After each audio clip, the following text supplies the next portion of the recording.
Hola, ¿cómo están? Bienvenidos a La Vida Misma. Hoy conversaremos con un experto sobre colusión en tiempos de crisis. A propósito de todos los casos conocidos ya en nuestro país, cómo proteger a la ciudadanía, y por eso tenemos invitado en nuestro programa al experto y decano de la Facultad de Economía y Negocios de la Universidad Alberto Hurtado, Eduardo Saavedra. ¿Cómo está, profesor? Muy bien, gracias Valeria por la invitación. Feliz de estar acá con ustedes. Muchas gracias por tomarse el tiempo. Sabemos que tiene una agenda bastante apretada, sobre todo desde el mes de noviembre, cuando se suma a la comisión de expertos, ¿no? Comisión de expertos, sí, en tema de gas natural, efectivamente. Efectiva, en ese tema En que ese tuvo tema, harta repercusión ciudadana. Pero más allá de ese tema en particular, lo que queremos es saber qué pasa o cómo se puede abordar la protección a la ciudadanía con una economía debilitada y que no augura buenos escenarios. bueno, primero los tiempos de crisis, la economía debilitada, efectivamente tenemos temas de inflación, expectativa de bajo crecimiento, inflación que tiene sus raíces domésticas por sobreconsumo, post-pandemia, desde la pandemia, y por factores externos, la guerra a Ucrania y otros, ¿no? Así que sí, los ajustes siempre son complejos, los ajustes hay que pagarlos, digamos, y eso significa que los tiempos son de crisis. Ahora, en tiempos de crisis también sucede que la ciudadanía tiende a sentirse, muchas veces con justa razón, abusada, ¿ah? Y eso de alguna manera pone en tela de juicio, deslegitima los procesos económicos, sobre todo el cómo se hacen las cosas. Y en el amplio contexto que podríamos hablar sobre el tema de abusos, uno que siempre está a la vuelta de la esquina, que estalla cuando la Fiscalía Nacional Económica hace su trabajo y descubre algún caso, son las colusiones. Es decir, empresas que le tuercen la mano a la regla del juego y se ponen de acuerdo cuando todo dice que no deben ponerse de acuerdo, y esa es la legislación vigente. Y en ese sentido lo que usted plantea, y me imagino que ustedes también en la casa, es cuando la gente se siente abusada. Usted lo dice y nos pasa a todos. Sin embargo, ¿cuál cree que debiesen ser los mecanismos que debiesen utilizar las autoridades precisamente para evitar nuevos casos, independiente del área en la que se den? Bueno, lo primero es descubrir casos, que tiene diferentes medios para detectarlos y luego de eso encauzarlos en un juicio. Lo que uno siempre espera es que en tribunales se dicten sentencias, la Corte Suprema revisa la sentencia y termina con un resultado que muchas veces ha sido de castigar las colusiones, ¿ah? Yo diría que hay procedimientos que toman su tiempo, pero uno espera que, insisto, la Fiscalía Nacional Económica investigue, y hay diferentes formas de investigar en los mercados. La Fiscalía tiene las herramientas otorgadas en el año 2009, sobre todo las que son que le permiten detectar, interceptar teléfonos, solicitar información a las empresas. En fin, hay una serie de medios por los cuales la Fiscalía puede detectar una colusión, investigarla y eventualmente, si descubre que la hay, buscar su sanción en tribunales. Y en ese aspecto es tremendamente importante que la ciudadanía tenga claro que un mecanismo que está a disposición de la Fiscalía es lo que se llama la delación compensada.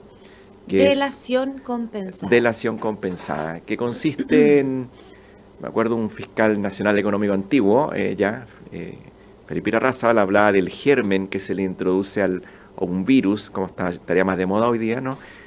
A los miembros de un cartel colusivo. Este germen es el miedo a que se autodelaten, que alguien vaya y se delate. ¿Y por qué lo hace? Porque el germen consiste en un premio y castigo. El primero que llega se le quita la multa, no así la compensación a los afectados, pero sí la multa. Y eso lleva a que haya una carrera por ser el primero en delatarse, ¿ah? Y ese mecanismo funcionó bastante bien en Chile durante un tiempo, Lamentablemente hubo, voy a decir, intromisiones de la Fiscalía Penal Pública en un caso bien mediático, lo cual de alguna manera puso en tela de juicio que el delator se beneficiase de la delación. Y lamentablemente eso ha llevado a que el número de casos de delación hayan caído. Pero ese es un muy buen mecanismo para detectar y luego de eso castigar a acuerdos colusivos. Y en ese sentido, ¿se podría volver, cree usted, a esa delación, o cuál sería el camino quizás idóneo para que se volviera a ese escenario? Básicamente, bueno, en el juicio papeles, digamos, papelera, estaba con, o juicio del confort, como se conoció.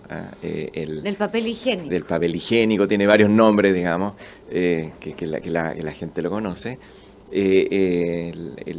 Finalmente, el Tribunal de la Competencia recurrió al Tribunal Constitucional para dejar en claro que el procedimiento se hacía primero en tribunal especial, digamos, en el Tribunal de la Competencia, y si requería o había alguna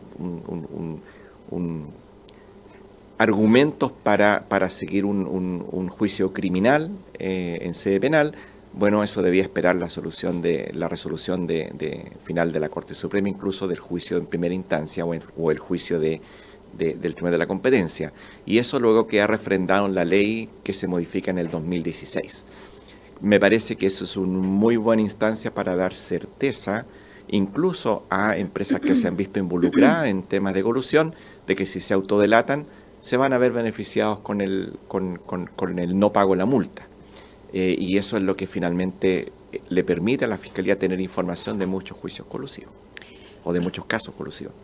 Profesor, doctor y decano de la Facultad de Economía y Negocios de la Universidad Alberto Hurtado, ¿cómo se puede manejar una mayor regulación? Que yo creo que es lo que la gente espera, porque la compensación es irrisoria ante el daño que la ciudadanía siente.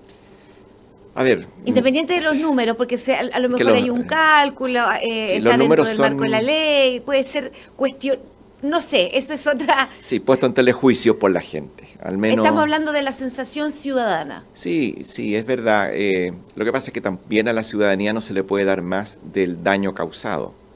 O sea, aquí hay un daño y las compensaciones son por el daño que se causó. Entonces, lo que uno siempre espera es que las compensaciones sean por el daño causado efectivamente, no un cálculo menor, y además en tiempo adecuado. Y eso creo yo que la legislación se movió a facilitar el juicio posterior, que significa el pago de daños. Ahora, yo entiendo el punto que es, pero igual me metieron la mano al bolsillo, ¿ah? E igual hubo algo, y cuando uno dice 7.000 pesos fue poco.